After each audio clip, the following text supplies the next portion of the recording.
हमारे चैनल को सब्सक्राइब करें और वीडियो सबसे पहले अपने मोबाइल पर पाने के लिए बेल आइकन को दबाएं।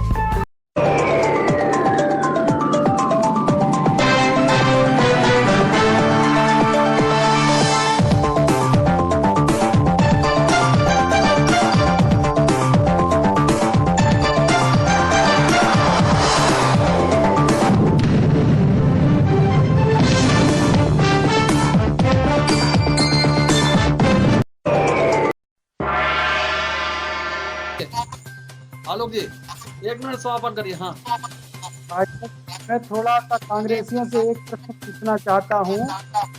कहती है आप पूछो मत, बताइए, खाली जवाब दीजिए। हाँ, आप दे। अरे कांग्रेस जिस राम को काल्पनिक मानती थी, राम मंदिर निर्माण में बाधा करती थी, एक भी पैसा चंदा नहीं दिया, वो हिसाब क्यों मांग रही? वो क्या इस देश की नमस्कार, मैं हूं अनिल वर्मा से। कर रात के 10 बजे हैं और ये समय है बिग बुलेटिन का। बिग बुलेटिन में आज बसपा के प्रबुद्ध सम्मेलन की चर्चा करेंगे। और चर्चा की शुरुआत करने से पहले आज के पैनल में शामिल जो खास मेहमान हैं उनका परिचय करा रहे हैं। आज भारतीय जनता पार्टी से अभिषेक बासम है, भाजपा के जिला मंत्री हैं। डॉक्टर आलोक बिहारी शुक्ला हैं, भारतीय महाविद्यालय में प्रोफेसर हैं। और श्रीमती श्वेता दुबे महिला मोर्चा के नेता है, आज भाजपा का पक्ष रखेंगे। कांग्रेस में विवेक नारायण मिश्रा जी हैं, प्रदेश कांग्रेस कमेटी के सदस्य हैं। वरुण त्रिपाठी हैं, युवक कांग्रेस के नेता हैं। समाजवादी पार्टी से अनिल मिश्रा जी हैं, पार्टी के मीडिया विभाग के संरक्षक हैं। और देवेंद्र सिंह अधिवक्ता सभा के महामंत्री। तो ये पैनल है आज की इस डिबेट का। आज बसपा का प्रबुद्ध सम्मेलन था और ब्राह्मण सम्मेलन, क्योंकि हाईकोर्ट ने कुछ ऐसे दिशा निर्देश कर रखे हैं कि जातिगत सम्मेलन नहीं हो सकते, इसलिए इसका नाम प्रबुद्ध सम्मेलन कहा गया था। और बसपा चीफ मायावती ने सम्मेलन को संबोधित किया। इससे पहले 22 जुलाई से सम्मेलन शुरू हुए थे। सतीश चंद्र मिश्रा जो पार्टी का दूसरा प्रमुख चेहरा है, उनके नेतृत्व में, उनकी उपस्थिति में, उनके मुख्य नेतृत्व में 60 जिलों में ब्राह्मण सम्मेलन हुए। और 60 जिलों में जो ब्राह्मण सम्मेलन होने के बाद में आज इस श्रृंखला का समापन था। और इस श्रृंखला के समापन में मायावती जी ने संबोधित किया लोगों को। और जो अतिथि बुलाए गए थे, जो सभागार में लोग थे, वो खास अंदाज में आए थे। कोई ब्राह्मणों वाला पहनावा, शंख थे उनके हाथ में, शंख ध्वनि, मंत्रोच्चारण, ये सब थे। और इसी से सम्मेलन की शुरुआत हुई। मायावती जी को त्रिशूल भेंट किया गया, गणेश जी की प्रतिमा भेंट की गई और शंखनाद हुआ, मंत्रोच्चारण हुआ, ये सब चीज हुए। जय सिया राम, जय परशुराम और हर हर महादेव के नारे लगे। हालांकि जो जो भाजपा का नारा है जय श्री राम, वो अगर वो लगा 1-2 बार तो उसे रोका गया, क्योंकि लगता कि इससे कुछ भाजपा की पहचान इस नारे से हो गई है। तो इसलिए जय श्री राम, जय परशुराम और हर हर महादेव कहने लगे। और मायावती जी ने खास तौर से कुछ चीजें रेखांकित की। उन्होंने कहा कि इस बार अगर हम सत्ता में आए तो हम मूर्तियां और पार्क नहीं लगवाएं, पार्क नहीं बनवाएंगे। उन्होंने ब्राह्मणों के लिए आयोग बनाने और सरकार बनने पर उनके लिए आयोग बनाने, और अगर कोई उनकी आर्थिक नुकसान हुआ तो उसके लिए आर्थिक मुआवजा देने, जो दोषी अगर कोई अधिकारी पाया जाता है तो दोषी अधिकारियों के खिलाफ कार्रवाई करने, ये सारी उन्होंने मांगे की। पूर्व में उन्होंने, उनकी सरकारों ने जो काम किए ब्राह्मणों के लिए, वो उन्होंने गिराए। और आगे आने वाली आगे सरकार में आने पर उन्हें ये सब चीजें व्यक्त नहीं।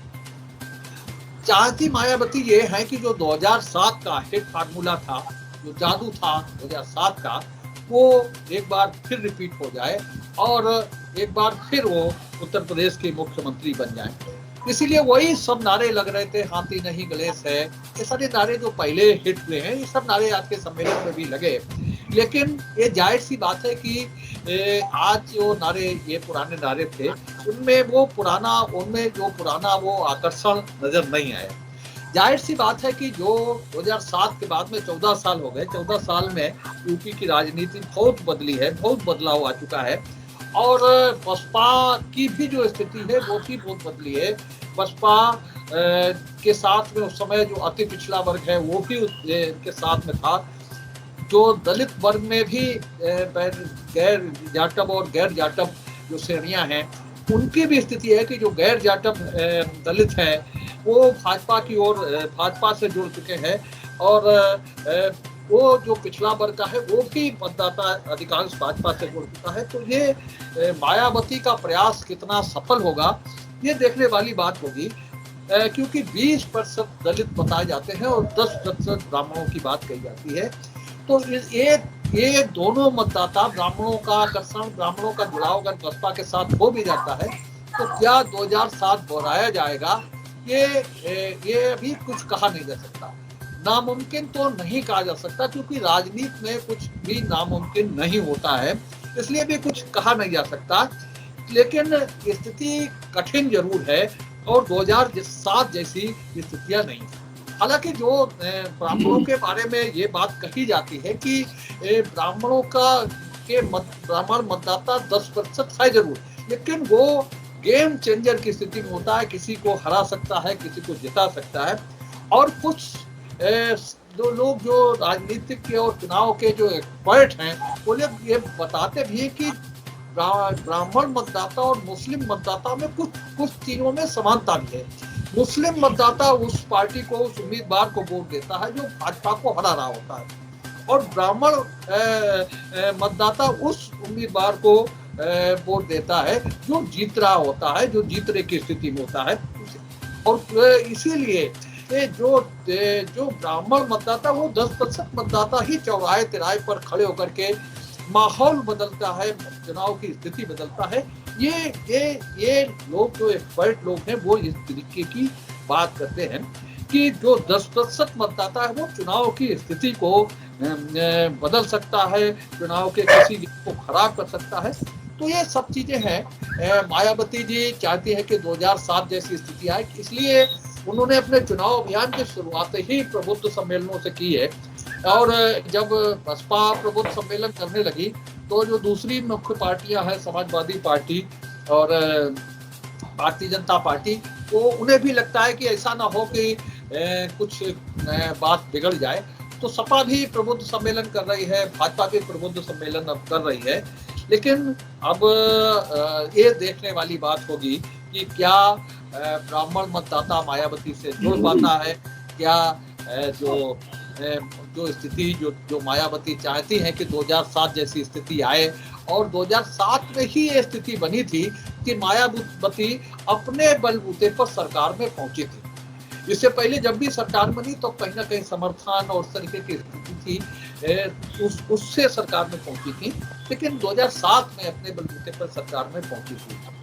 तो ये स्थिति है, ये स्थिति देखने वाली होगी कि इन्हीं सारे बिंदुओं पर आज की इस बुलेटिन की चर्चा में हम चर्चा करेंगे कि मायावती का ये जो अभियान है वो कितना कारगर होगा, कि क्या ब्राह्मण मतदाता बसपा से जुड़ पाएगा, या जो प्रयास सपा और भाजपा ने शुरू किए हैं उनके प्रयास मायावती के प्रयासों से कितने अधिक कारगर होंगे। ये सारी चीजें रहेंगी आज की इस चर्चा में। और क्या जो स्थितियां हैं उसमें अच्छा और बड़ा राजनीति की स्थिति भी बड़ा अलग, और कैसी स्थितियां हैं, कैसे सलाहकार हैं, वो ये भी देखने की स्थिति है कि जब ब्राह्मण मतदाताओं के सम्मेलन शुरू किए मायावती ने, तो समाजवादी पार्टी ने भी अपने ब्राह्मण नेताओं को बुलाया, माता प्रसाद पांडे वगैरह को, लोगों ने एक दिन डिबेट भी की थी इस चीज पे। और सपा और बसपा ब्राह्मण खेलने लगे, उधर भारतीय जनता पार्टी पिछली जातियों को साधने में लग गई। तो ये सब चीजें हैं, बहुत सी चीजें हैं राजनीति, और चुनाव में भी समय है। चुनाव तो हर सप्ताह, हर 10वें दिन, हर 5वें दिन बदलता है। अभी क्या स्थिति होगी बहुत कुछ कहना संभव नहीं होगा। लेकिन आज की स्थिति में जब मायावती ने इतने वादे किए हैं, अपने पुराने काम दोहराए हैं और तमाम से वादे किए हैं, तो ऐसी स्थिति में ब्राह्मण कितना सद पाएगा बसपा के साथ में, और अगर सत्ता है तो क्या स्थिति बनेगी, ये सारी चीजें रहेंगी। इसी पर आज की चर्चा की हम शुरुआत करेंगे। विवेक जी, आप शुरुआत करिए इस चीज को कि क्या स्थिति बनेगी अगर मायावती के साथ मायावती का गेम कामयाब हो गया, क्या कामयाब होने की स्थितियां हैं, इस बार जो जिस तरीके से 60 जिलों में सम्मेलन हुए हैं, हालांकि ये जोड़ना हम चाहेंगे कि फर्रुखाबाद में जो सम्मेलन हुआ था वो निहायत खिलाफ सम्मेलन साबित हुआ। यहाँ की स्थिति तो 60 जिलों में जो सम्मेलन हुए हैं उनमें सबसे ज्यादा अगर कोई खिलाफ सम्मेलन हुआ तो वो फर्रुखाबाद का सम्मेलन रहा है। तो ये इसी को लेकर के विवेक की चर्चा शुरुआत करेंगे कि क्या स्थिति बनने वाली है। मायावती का जो संबोधन है, मायावती का जो भाषण है, उसमें लोग कितने आकर्षित होने वाले हैं, जो नारे हैं उनमें कितने आकर्षित होने वाले हैं, क्या स्थिति बनने वाली है। देखिए 2007 में बहुजन समाज पार्टी के साथ तमाम उनके नारों को, पुरानी चीज़ों को भुला के जिस तरीके से ब्राह्मण वर्ग बसपा के साथ खड़ा हुआ और मायावती जी ने सरकार बनाई और 5 साल सरकार चलाई, तो उसमें बहुत बड़ा ब्राह्मणों का योगदान था। और ब्राह्मण के साथ सबसे बड़ी आपने तमाम चीज़ें गिनाई, लेकिन ब्राह्मण के साथ ये भी था कि ब्राह्मण के साथ जो उनका मायावती जी का परंपरागत वोट बैंक था दलित समाज का, वो भी जुड़ गया ब्राह्मण के नाम से और समुदाय भी जुड़ गए। क्योंकि अगर आप इतिहास की ओर जाएं तो ब्राह्मण ने कभी भी दलित पे या किसी पे कोई अत्याचार नहीं किया, कभी सामंती प्रवृत्ति का नहीं रहा ब्राह्मण। तो इस नाते ब्राह्मण के साथ सारे वर्ग जुड़ गए और उनका ये सोशल इंजीनियरिंग का फार्मूला कामयाब हुआ और उन्होंने सरकार बनाई। लेकिन उनकी सरकार 5 साल चलने के बाद जिस तरीके से ब्राह्मणों पे फिर अत्याचार और जिस तरीके से सब घटनाएं होनी शुरू हुई, जिसकी चरम 2000 भाजपा सरकार बनने के बाद से हुई। भाजपा सरकार में ये बात तो निर्विवाद रूप से तय है कि ब्राह्मणों पे सर्वाधिक अत्याचार, उत्पीड़न और हत्याएं हुई हैं। और ये एक आप इस बात को क्या कहेंगे, जिस दिन सरकार का मुख्यमंत्री जी ने पद ग्रहण किया उसी के अगले दिन से गोरखपुर से ब्राह्मणों का उत्पीड़न चालू हो गया था। और वो उत्पीड़न जो चालू हुआ अगले दिन से, वो आज तक सिलसिला थमा नहीं है, वो लगातार बढ़ रहा है। और वहाँ पे आप समझिए कि इस तरीके से हो रहा है कि इस सरकार में एक रिकॉर्ड हत्याएं हुई हैं। सामूहिक नरसंहार रायबरेली का ले लीजिए या कानपुर का बिकरू कांड ले लीजिए, वहाँ पे तो इन्होंने शादी जिसकी 2 दिन पहले हुई थी, खुशी दुबे, उसको भी नहीं छोड़ा, उसको भी जेल में कर दिया। तो इस तरह के तमाम चीजें तो ये एक अपने चरम पे हो गई। और गोरखपुर से ये शुरू हुआ सिलसिला अब ये और आगे बढ़ रहा है। आप देखिए भाजपा सरकार ने करीब 1500 संस्कृत विद्यालयों की बजट बंद कर दिया है। और जिन मंदिरों में ब्राह्मण पुजारी हैं उन मंदिरों को ये अधिग्रहण करने का योजना बना रहे हैं और वहां पे गोरखपुर मठ के लोग बैठाने की पूरी योजना है। और गोरखपुर के मठ में आप समझिए जो भी पुजारी वहां पे हैं, ना वो जनेऊधारी हैं और ना वो उनके चोटी है। और गर्व सबसे बड़ी बात यह है कि गोरखपुर के मठ के गर्भगृह में ब्राह्मणों को जाने की अनुमति नहीं है। और वही बाबा जी ने भी 4 दिन पहले बयान दिया कि ब्राह्मण हमसे बहुत खुश है, वो नाराज नहीं है, हमारे साथ ही आएगा। और हम भी कहते हैं मुगालता उनको बनी रहे, बढ़िया बात है ये चुनाव तक उनकी मुगालता। तो लेकिन अब इसका सवाल ये हुआ वर्मा जी कि इस अत्याचार में भाजपा के शासन काल में सपा भी चुप रही और बसपा भी चुप रही। आज ये प्रबुद्ध वर्ग का सम्मेलन कर रहे हैं, लेकिन आज 4-4.5 सालों से भाजपा के कार्यकाल में जिस तरीके से ब्राह्मणों की उत्पीड़न हत्याएं हुई हैं, लेकिन उसमें सपा या बसपा दोनों चुप्पी साधे रही। चुनाव की बेला आई तो ये प्रबुद्ध वर्ग सम्मेलन कर रहे हैं, सपा परशुराम जी की मूर्ति लगाने की बात कर रही है। तो मैं समझता हूँ कि ब्राह्मण इन सब बातों को समझ रहा है और वो जो इतिहास दोहराने की बात है वो तो एक दोबारा संभव नहीं लगती है। भाई साहब जी देखिए, जहां तक रही बहन मायावती जी की बात, तो ये 2007 नहीं, ये 2021 है। यहाँ प्रदेश से लेकर राष्ट्रीय पार्टी वर्तमान सत्ताधारी भाजपा सरकार ने जिस तरीके से ब्राह्मणों को छलने और ठगने का काम किया है वो किसी से छिपा नहीं है। आप देखिए, रही बात बसपा की, 21 जुलाई 2021 22 जुलाई को साहब ये इसी जो है जुलाई में साहब ये कार्यक्रमों की शुरुआत करते हैं। साहब आप देखिए अभी तक कहाँ थे साहब, ब्राह्मणों की इतनी हत्याएं हुई, किसी भी मुद्दे के ऊपर, किसी भी ब्राह्मण हत्या के ऊपर बहन जी हो या सपा पार्टी हो, कोई नहीं बोली। अब साहब ब्राह्मणों की इन्हें याद आई है, क्योंकि इन्हें एहसास हो गया है कि साहब 2022 का चुनाव बहुत नजदीक है।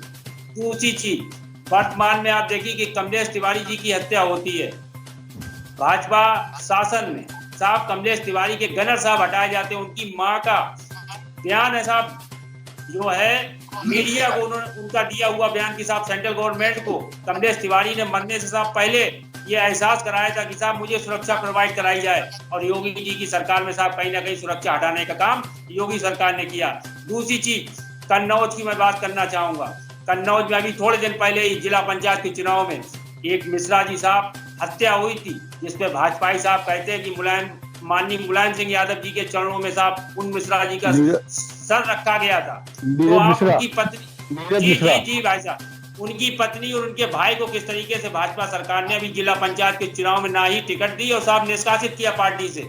तो साहब ये देखिए कि ब्राह्मणों को अगर किसी ने सबसे ज्यादा सम्मान दिया है तो साहब कांग्रेस ने दिया है। हमने 6 ब्राह्मण मुख्यमंत्री उत्तर प्रदेश को दिए हैं। कोई पार्टी है जो ये कह सके साहब ब्राह्मण मुख्यमंत्री हमने दिया? क्या कंडीशनें रही? यही स्थिति है साहब। और कहीं ना कहीं 10% ब्राह्मण की ये बात करते हैं कि साहब समाज में वो 20 और 30% वोटों को जो है रिझाने का काम करेगा साहब, नुक्कड़ और हर जगह अपनी बात रखेगा साहब, सत्ता में लाने का प्रयास करेगा। तो ये साहब समय बीत चुका है, ब्राह्मण अपने आप को ठगा और छला महसूस कर रहा है। देवेंद्र जी भाई साहब, बोलिए, बोलिए। भाई साहब इस समय जो सरकार जो बसपा इस समय जो चला रही है ये प्रबुद्ध सम्मेलन को, ये किसी से छिपा नहीं है कि उसमें मनोज तिवारी की हत्या हुई थी तब बसपा सरकार थी। जिस समय इंजीनियर मनोज तिवारी की बसपा सरकार में ही हत्या हुई थी। आज बसपा ब्राह्मणों को जोड़ने का काम कर रही है। जब सरकार थी तब बसपा ब्राह्मणों को तोड़ने का काम कर रही थी, और आज ये दिखावा कर रही है कि हम ब्राह्मणों के हितैषी हैं। अगर सबसे ज्यादा अगर कोई पार्टी हितैषी है तो वो समाजवादी पार्टी ब्राह्मणों की हितैषी पार्टी है, और ब्राह्मणों ने समाजवादी पार्टी पे पूर्ण आस्था और पूर्ण विश्वास रखते हुए 2022 की सरकार जब बनेगी तो सबसे ज्यादा ब्राह्मणों की भागीदारी होगी, और माननीय अखिलेश यादव जी उत्तर प्रदेश के पुनः मुख्यमंत्री बनेंगे। सबसे ज्यादा लोग आज बोल रहे हैं। अनिल मिश्रा जी, शेखर, इस विषय में शुरुआत हो तो इसमें जो है 2 मुद्दे हैं। सबसे पहले समझना होगा कि जो प्रबुद्ध वर्ग है ब्राह्मणों का, उसका स्वभाव क्या है। देखिए, संस्कार होता है, न्यायप्रिय होता है, परोपकारी होता है, इंसान पसंद होता है, बहादुर भी होता है और स्वाभिमानी भी होता है। उसको जो है वो विश्वासघात या अनाचार या असत्य ये बर्दाश्त नहीं होता, अपमान बर्दाश्त नहीं होता। अब मैं इस मुद्दे पे आ जाऊं, मायावती जी जो लुभाने की बात कर रही हैं और वही जो आज का मुख्य विषय है आपके उसका, तो एक बात बताइए, क्या ब्राह्मण की याददाश्त इतनी कमजोर हो गई है? ये जो नारे लगाए जा रहे थे, इन नारों के संग तो उसमें एक नारा प्रतिध्वनित नहीं हो रहा था, एक मौन नारा प्रतिध्वनित हो रहा था उस वक्त के ऊपर, जो मायावती जी ने जब लगाया था उस वक्त के ऊपर, और कहा था उन्होंने कि तिलक, तराजू और तलवार इनके मारो। मैं वो शब्द इस्तेमाल नहीं करूंगा, मैं इतनी दृढ़ता कर सकता हूँ। इसके बाद एक शब्द आया था चार। एक और विस्फोटक और अपमानजनक बयान इन्होंने दिया था। स्वर्गीय चंद्रशेखर तिवारी जी, स्वर्गीय चंद्रशेखर आजाद, अमर शहीद आजाद, जिनके नाम के आगे जो है जातिगत ये सब सीमाएं जो है वो बहुत पीछे रह जाया करती थी, लेकिन उनके नाम के ऊपर जो एक विद्यालय था उसका नाम मायावती जी ने बदला। वहां से उनकी मूर्ति तोड़ी गई थी, और उसके बाद जब पत्रकारों ने ही, आप जैसे पत्रकारों ने जब ध्यान आकर्षित करा और ये कहा कि साहब वो जो है वो क्रांतिकारी अमर शहीद जो है वो चंद्रशेखर आजाद जी के नाम, उन्होंने कहा कि कौन क्रांतिकारी? वो आतंकवादी आजाद। और उस वक्त के ऊपर बड़े अफसोस की बात यह है कि उस वक्त के ऊपर सरकार जो है वो मायावती जी की चल रही थी, बाकायदा जो है भारतीय जनता पार्टी के समर्थन है। अटल जी, हरिओम पवार जी ने अपने जो एक किस्सा सुनाते हुए कहा कि जब मैंने उनसे कहा उसके बाद वो कौन रह गए और कहने लगे कि क्या अपनी जो है सरकार चाहती है, छोड़िए। अब मैं एक बात और कह रहा हूँ, समय समाप्त हो रहा आपका। ये समय समाप्त हो समय रहा है। आपकी बात में दिया, अपना विषद विषय है तो थोड़ा सा दे दीजिएगा। मुझे ये बताइए कि क्या वो दिन भूल जाएंगे प्रबुद्ध वर्ग के लोग कि जिस वक्त मायावती जी राज सिंहासन पे बैठती थी और उनके कदमों के पास में बिठाए जाते थे, चाहे वो ब्राह्मण मंत्री हो चाहे किसी भी जो अपने बिरादरी का मंत्री हो, और जूतों के पास में बिठाया जाता था, चप्पलें उतार करके उसको अंदर प्रवेश देने की बात की जाती थी। क्या ब्राह्मण की याददाश्त को इतना उन्होंने वो समझ लिया है कि वो भूल जाएंगे ब्राह्मण इस बात को? और सुनिए, होर्डिंग के ऊपर जो है फर्रुखाबाद का मामला सुनिए, होर्डिंग के ऊपर जो है मायावती की तस्वीर के संग एक जो है वो अपने बॉबी मिश्रा की तस्वीर लग गई थी, तो बसपा से निष्कासित कर दिया गया। एक नहीं 20 उदाहरण है। अब जहां तक बात आती है सपा सरकार की, तो सपा सरकार में एक बात सुनिए, हमने तो भगवान परशुराम जी के नाम के ऊपर जो छुट्टी की बात जब करी थी, हम तो कोई लुभाने की बात नहीं कर रहे थे। जनेश्वर मिश्रा जी का और मुलायम सिंह जी की जोड़ी जो है जब से चली थी और वर्षा बरस साथ साथ चली थी, तब तो जो है कोई इस तरीके की बात नहीं आई थी कि हम ब्राह्मण को लुभाने के लिए इनको रख रहे हैं, या हमें इल्हाम हो रहा था कि आने वाले वक्त में जो है वो अपने एक वक्त के ऊपर ये सब जब होगा तो इसलिए हम अपने उनको संग रखने की बात कर रहे थे। और जनेश्वर मिश्रा जी के नाम के ऊपर हजारों समग्र गांव जो है वो जिस वक्त की हमने उत्तर प्रदेश में गांव में जो है अपने समग्र गांव डिक्लेयर करके और उनका विकास किया, तब कौन था? जनेश्वर मिश्रा जी के नाम के ऊपर पार्क भी हुआ और मंत्री पद से लेकर के सांसद विधायक हर पद के ऊपर अगर ब्राह्मणों को जो है सम्मान दिया है, अगर ब्राह्मणों को जो है कहीं ना कहीं उनको इज्जत दी है। समाजवादी पार्टी। एक बात और अंतिम बात, ये जो भगवान परशुराम की मूर्ति की बात आई है, तो हमने कहा, सबसे पहले हमने कहा कि 108 फीट की जो है मूर्ति लगाने की पेशकश हमने की। उसके बाद मायावती जी ने घोषणा की, और कब घोषणा की? उन्होंने कहा जब हम सरकार में आएंगे तब हम मूर्ति लगाएंगे। और हमने कहा कि हमारा संकल्प है कि हम सरकार में आए ना आए, लेकिन हमारी जो आस्था है भगवान परशुराम जी की, तो इसलिए हम उनकी मूर्ति तो लगाने की बात करेंगे।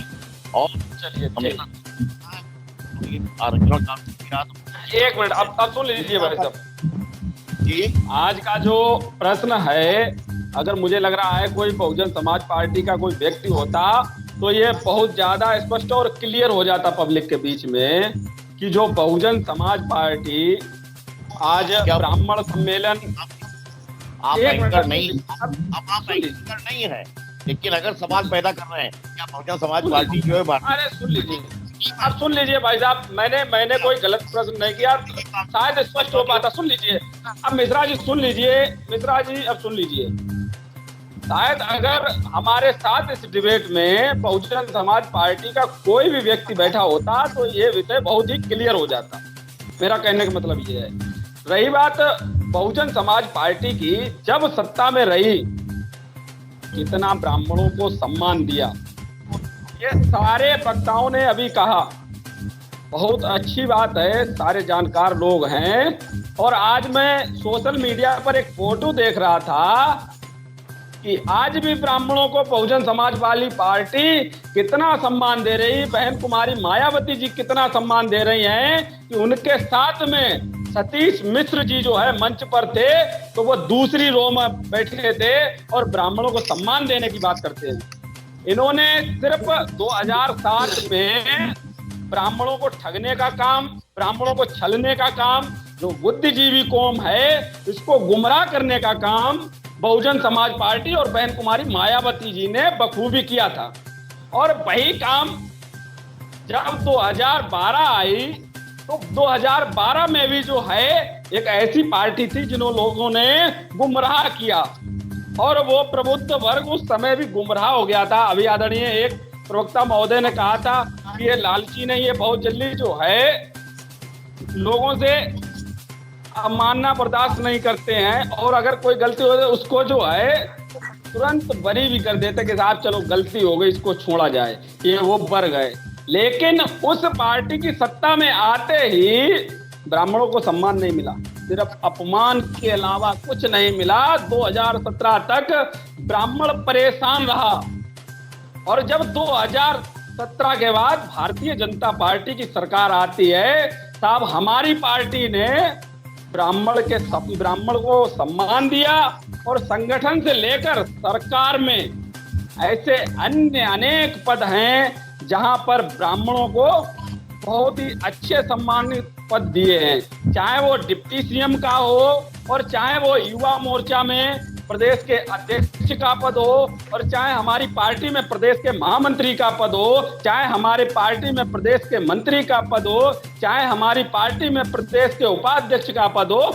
ऐसी सारी जिम्मेदारियां सभी ब्राह्मण वर्ग को भारतीय जनता पार्टी ने दी और हमने कहा कि हम एक जाति की बात नहीं करते हैं, हम सारी जातियों को सम्मान देंगे, ब्राह्मण से लेकर हम वाल्मीकि तक को सम्मान देंगे।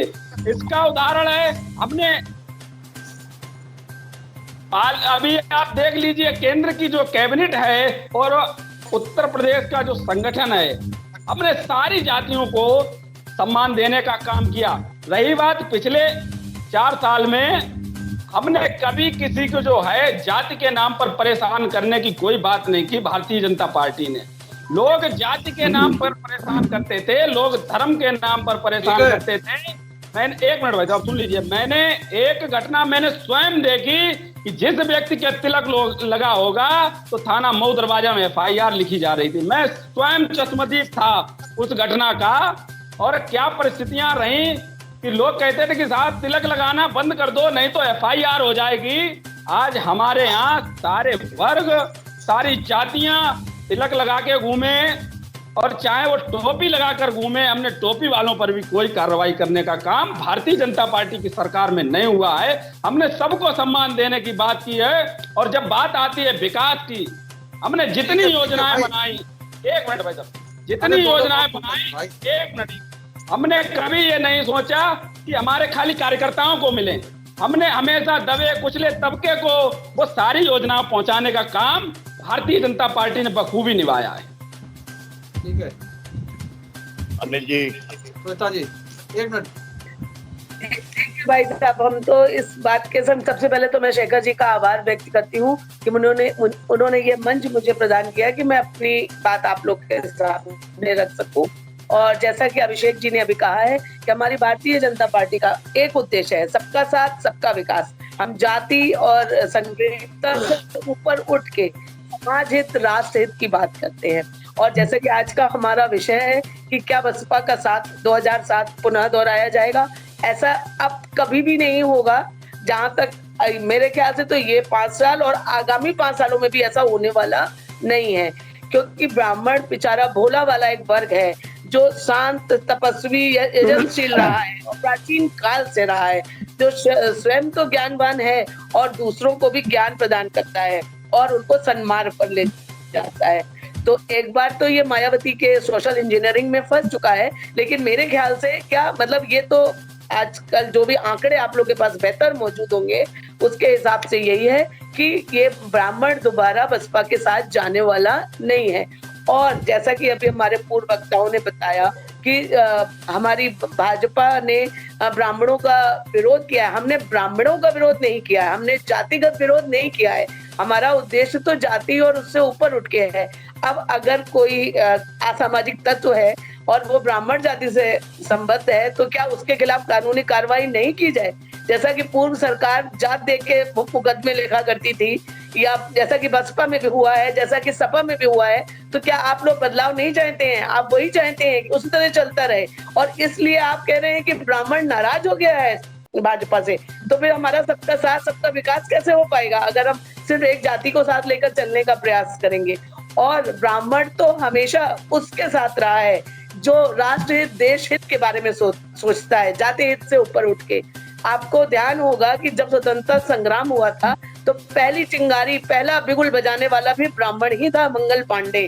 और तो क्या आज भी वही भावना ब्राह्मणों में विद्यमान है और आगे तक रहेगी कि जो समाज देश और राष्ट्र के बारे में सोचेगा, ब्राह्मण समुदाय, ब्राह्मण जाति हमेशा उसका ही साथ देगी।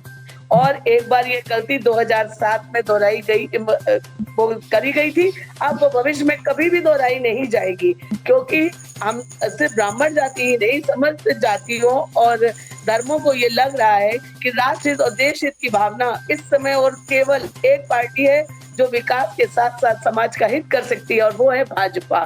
तो हमारा तो नारा भी है सबका साथ सबका विकास। तो मेरे ख्याल से क्या, मुझे पूर्ण विश्वास है कि आगे आने वाले समय में हमारे ही सरकार बन रही है पूर्ण बहुमत के साथ। ये सब बातें अप्रासंगिक हैं। और जैसा कि हमारे मिश्रा जी ने बताया कि आज जो हर हर महादेव और जय श्री राम के नारे गूंजे हैं, तो उसमें वो नारा क्यों भूल गए हैं। और अभी मैं सपा का भी नारा याद दिलाना चाहती हूँ कि ब्राह्मण ऊपर से चेंज साफ कर दिया जाए। और बसपा का एक नारा और रहा है, बनिया माम ठाकुर साफ और ब्राह्मण साफ। ब्राह्मण इसको भूलेगा नहीं, ब्राह्मण को पता है, और वो कभी वो गलती मायावती को, बहन मायावती का स्वप्न अब उत्तर प्रदेश में कभी भी साकार नहीं हो पाएगा।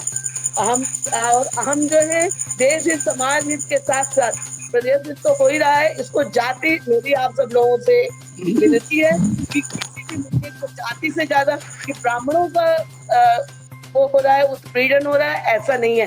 नरसंहार किया जा रहा है तो क्या चुन के किया जा रहा है? क्या इससे पहले पूर्व सरकारों में किसी जाति विशेष का नरसंहार हुआ है और बाकियों को छोड़ दिया गया है? उसी को तो हमको बदलना है। सरकार में जाति विशेष एकदम बहुमत में रहती है, अत्याचार होता है, ऐसा नहीं है। बीजेपी गवर्नमेंट में ऐसा कुछ भी नहीं हुआ है। ठीक है आलोक जी। हाँ शेखर भाई, जैसा कि आज आपका विषय रहा, हमें ऐसा लगता है कि सभी बिंदु आ गए। अभी कांग्रेस के आदरणीय मिश्र जी ने कहा कि बसपा का ये कुकृत्य रहा ब्राह्मणों के प्रति, समाजवादी पार्टी ने कहा कि बसपा का क्या क्या कुकृत्य रहा ब्राह्मणों के प्रति। तो एक दूसरे पर जो छींटाकशी कर रहे थे उसमें पूरी पिक्चर साफ हो गई। हम कभी कभी विचार करते हैं और जनता इस बात को देख रही है कि ये प्रबुद्ध वर्ग सम्मेलन होता क्या है। आप कहीं ये देखिए कि कहीं राजनीतिक जो धरातल है वहां पर जो जातिगत जो राजनीति है, कहीं हम उसको पुनः प्रश्रय तो नहीं देने का कार्य कर रहे हैं। और ऐसा लगता है कि समाजवादी पार्टी, बसपा, कांग्रेस ये पुनः उसी जाति के एजेंडे पर आ गई है और उसको नाम दे रहे हैं प्रबुद्ध वर्ग। हम कभी कभी देखते हैं प्रबुद्ध वर्ग जब सम्मेलन होता है तो उसमें प्रबुद्ध की जब बात आती है तो ब्राह्मण की बात आती है, तो क्या जो हमारा अन्य समाज का जो वर्ग है तो वो क्या कुबुद्ध है? अगर ब्राह्मण समाज प्रबुद्ध है तो क्या अन्य समाज के जो लोग हैं वो क्या कुबुद्ध हैं? ऐसा नहीं है। भारतीय जनता पार्टी में मैं बहुत लंबे समय से देखता आ रहा हूँ कि हम सब लोग एक प्रबुद्ध प्रकोष्ठ चलाते हैं। संगठन का एक भाग है प्रबुद्ध प्रकोष्ठ, इसमें सभी जातियों के जो प्रबुद्ध लोग होते हैं, पढ़े लिखे होते हैं, उनको उनमें स्थान दिया जाता है। और ये प्रबुद्ध वर्ग के नाम पर एक विशेष जाति को संबोधित करना कहीं ना कहीं उत्तर प्रदेश की राजनीतिक छल होते हैं, इनको जातिवादी मानसिकता की ओर धकेलने का प्रयास कर रहे हैं, जो प्रदेश की जनता के लिए कर नहीं, ये जनता देख रही थी। और जैसा कि हमारी श्वेता बहन जी ने कहा कि हमारा पार्टी का जो एजेंडा रहा है वो सर्व समाज का रहा है। उनकी सोशल इंजीनियरिंग दलित और ब्राह्मणों को क्या करती थी, लेकिन हमारी जो सोशल इंजीनियरिंग है वो वाल्मीकि से लेकर के ब्राह्मण के बीच में जो भी जितना भी वर्ग आता है उसकी सबके विकास की सोशल इंजीनियरिंग है। तो जनता देख रही है, इसको पसंद करेगी तो आने वाला वक्त बताएगा। और आपका जो विभिन्न चैनल का है वो भी अब दिखाने लगा है कि भाजपा पुनः बड़े अच्छे बहुमत के साथ सत्ता में वापसी करने जा रही है। और प्रबुद्ध वर्ग का सम्मेलन आज समापन हुआ। अभी कह रहे थे कि 60 जिलों में किया, अरे भाई 70 जिलों में क्यों नहीं किया? क्या वो 10 जिले में प्रबुद्ध वर्ग नहीं थे? 80 जिलों में क्यों नहीं किया? क्या वो 10 जिले क्यों, वो 20 जिले क्यों छोड़ दिए? वहां प्रबुद्ध नहीं थे। मैंने फरुखाबाद में प्रबुद्ध का सम्मेलन हुआ, मैंने देखा कि उसमें प्रबुद्ध के नाम पर सब जाति के ठीक है, बोलिए। कुल मिला करके 1500 लोग इकट्ठे हुए और आज जब समापन हुआ तो आप कौन बोला पहले? आप बताइए, चलिए। छोटी सी संगोष्ठी हुई। इससे हाँ, जाहिर ये जो ब्राह्मणों के प्रति प्रेम, दो बातें एक एक करके बोलिए, एक एक करके। हाँ बताइए। हाँ, मैं दो बातें खाली एक मिनट, जल्दी, टाइम नहीं है इस बार। हाँ, केवल दो बातें रखूंगा। दो उदाहरण दिए दे रहा हूँ, स्वर्गीय अटल बिहारी वाजपेयी जी का और पंडित लक्ष्मी जी का। ये दो उदाहरण है, वरना तो अभी उदाहरण गिनाएंगे तो पूरी रात हो जाएगी। क्या हुआ है कलराज जी के संग, मुरली मनोहर जोशी जी के संग, एक लंबी फेरी छोड़िए। इसके बाद आप जहां तक कह रहे हो, भाजपा नेता हरदीप दुबे ने एक बयान दिया, भूल गए। उन्होंने कहा कि ब्राह्मण सब जाएगा कहाँ। मतलब ब्राह्मण जो है वो ऐसा गुलाम हो गया है आप लोगों की मुखालते में।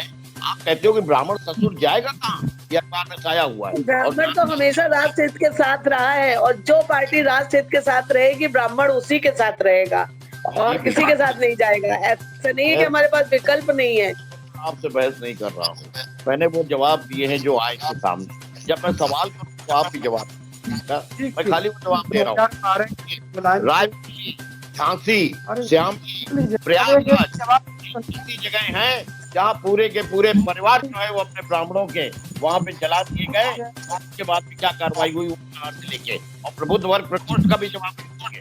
प्रबुद्ध वर्ग प्रकोष्ठ समाजवादी पार्टी का आज से नहीं चल रहा है और आदरणीय मनोज पांडे प्रवक्ताओं को जो है, कितने प्रवक्ताओं को आपने अपनी सरकार में स्थान दिया था और संगठन में स्थान दिया था? कितने प्रवक्ताओं को आपने सरकार और संगठन में स्थान दिया था? बता दीजिए, जनता जाननी चाहती है। जिला पंचायत से कितने ब्राह्मण लड़ाए हैं सपा सरकार को? बताए सपा समाजवादी पार्टी ने करके जवाब देने की समाजवादी पार्टी ने किया था, जनता जानना चाह रही है। जवाब दीजिए। कोई किसी की ठेकेदारी हमारी आपकी किसी की नहीं है। मैंने कहा कि मनोज पांडे जी इसमें जो है वो प्रदेश के हमारे जो अध्यक्ष हैं, ये बहुत दिनों से चल रहा है, ऐसा नहीं है। तो इसलिए झांकना है तो स्वयं के गिरफ्तार में झांकिए।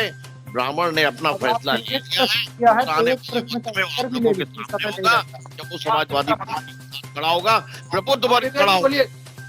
2012 में जब समाजवादी पार्टी की सरकार देखिए ये भाजपा देखिए ब्राह्मण का कार्य नहीं होना है क्योंकि ये सरकार ब्राह्मणों के बल पर नहीं बनी है। देखिए भाजपा के शासन काल में सबसे ज्यादा ब्राह्मणों का उत्पीड़न हुआ है, सबसे ज्यादा हत्याएं हुई हैं।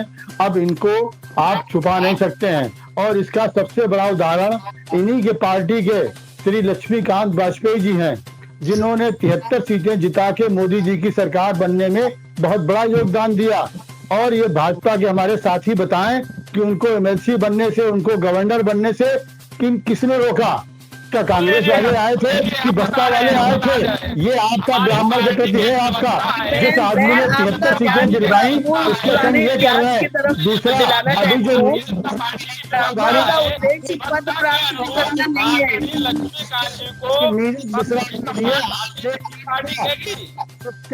आपके चुनाव में ही आपका अवसर काटा गया, उसके लिए आपने क्या किया नीरज मिश्रा के लिए, जिसका हमारे माननीय मुख्यमंत्री जी ने अगस्त 20 में विधानसभा में वोट किया था एक सभा को घेरने के लिए। लेकिन इन्होंने क्या किया नीरज मिश्रा के लिए कि उसके परिवार को भाजपा से बाहर निकाल दिया, उनको जिला पंचायत की टिकट नहीं दी। ये बात अगर किसी के साथ कुछ हो तो उसको पार्टी का टिकट दे दिया जाए, उसको परिवार को चुनाव लड़ने का अधिकार दे दिया जाए। ये कैसी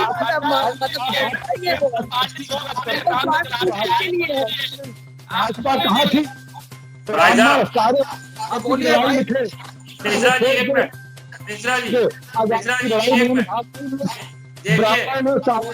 आजादी की लड़ाई में भाग लिया।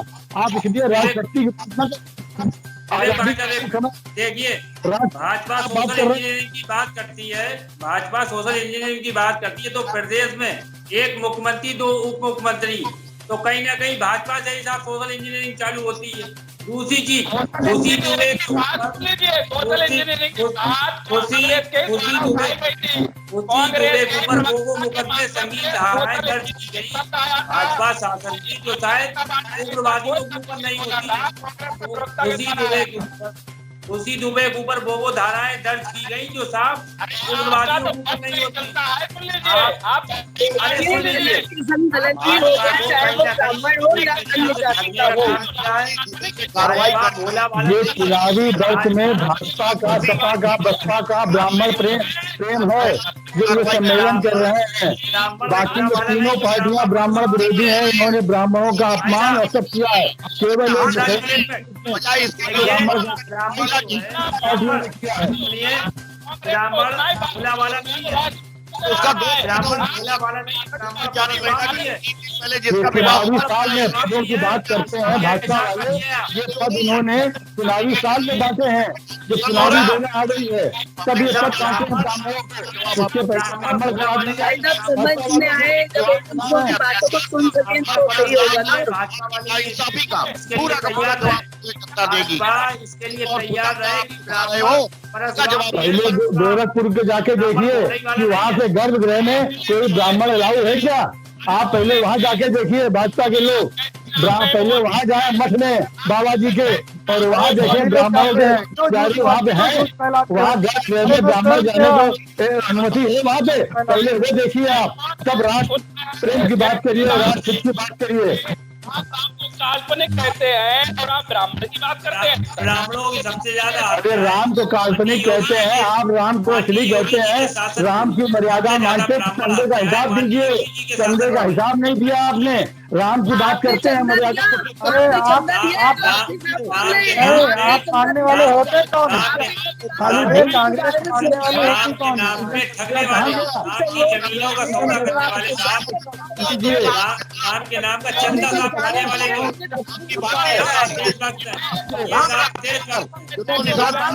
जमीनों का आ जाए सौदा करने वाले साहब अपने आप को देशभक्त कहते हैं।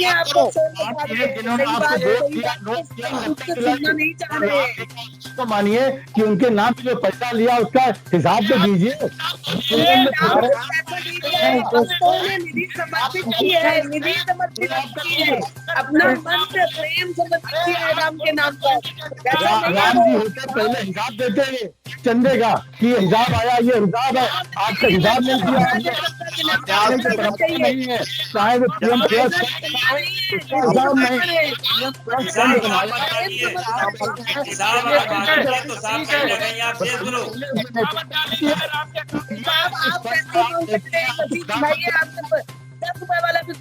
चलिए आलोक जी 1 मिनट जवाब दीजिए, समापन करिए। आलोक जी 1 मिनट समापन करिए। हाँ, मैं थोड़ा सा कांग्रेसियों से एक प्रश्न पूछना चाहता हूँ। कहती है आप पूछो मत, बताइए, खाली जवाब दीजिए। हाँ, जवाब दे। अरे कांग्रेस जिस राम को काल्पनिक मानती थी, राम मंदिर निर्माण में बात करती थी, एक भी पैसा चंदा नहीं दिया, वो हिसाब क्यों मांग रही? वो क्या इस देश की राजा समझती थी?